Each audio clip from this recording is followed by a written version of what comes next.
അങ്ങനെ അങ്ങനെ അതിന് കൈയാക്കി മനസ്സിലായ എന്റെ മേലേക്ക് തെറിക്കുന്നുണ്ട്.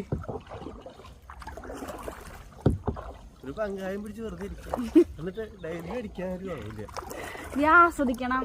ഞാൻ തുഴയാൻ വേണ്ടായിരിക്കും.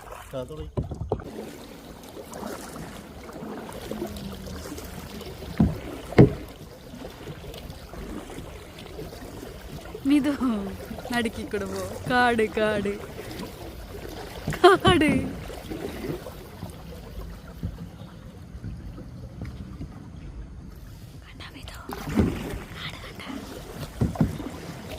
നീ മത്സരത്തിനാണോ പോണേ? എന്റെ ഇതൊക്കെ പോണ്ടല്ലോ.